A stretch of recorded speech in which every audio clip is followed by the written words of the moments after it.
যদি অৰুণাচলত কাৰোবাৰ কিবা প্ৰয়োজন হৈছে ঘৰৰ পৰা আদি কৰি জনাব, মই নিশ্চয় চেষ্টা কৰিম। হেল্থ কেম্প ৰাখিবলৈ চেষ্টা কৰিম, ফ্ৰী মেডিচিন লগতে ফ্ৰী ট্ৰিটমেণ্টটো আমি দিয়ে থাকোঁ, সেইখিনিও চেষ্টা কৰিম। আৰু আজি আহোঁতে কি হ'ল, ৰাস্তাতে দেখিলোঁ কুকুৰ এটা পৰি আছিলে, ভাবিছিলোঁ মৰিলে বুলি, অকল সেইকাৰণে মোৰ অলপ দেৰিও হৈ গ'ল।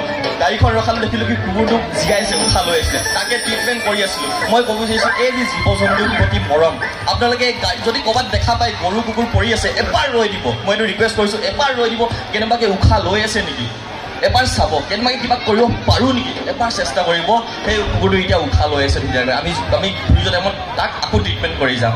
তো সেইটোৱে অনুৰোধ কৰিছোঁ, আপোনালোকে এনেকৈ সুখী থাকক আৰু এনেকৈ আগবাঢ়ক, এটা পজিটিভ মাইণ্ডছেট লৈ আগবাঢ়ক। আৰু মোক এনেকৈ মৰম দিয়াৰ বাবে, এজন সাধাৰণ যুৱক হিচাপে ইমান মৰম দিয়াৰ বাবে বহুত বহুত বহুত বেছি ধন্যবাদ। আৰু কি ক'ম, এয়াই মই ভাষাহীন হৈ গৈছোঁ। আৰু নিশ্চয় আৰু অকণমান বৰ লাগিব পাৰে, কিন্তু এয়াই আৰু এয়াই সময়, এটাই জীৱন, এনেকৈ পাৰ কৰি দিম।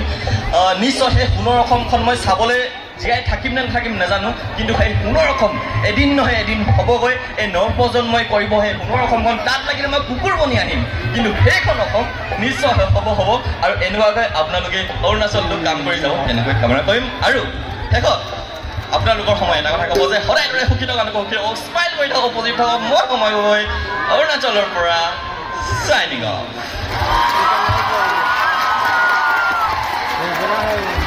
ধন্যবাদ, মই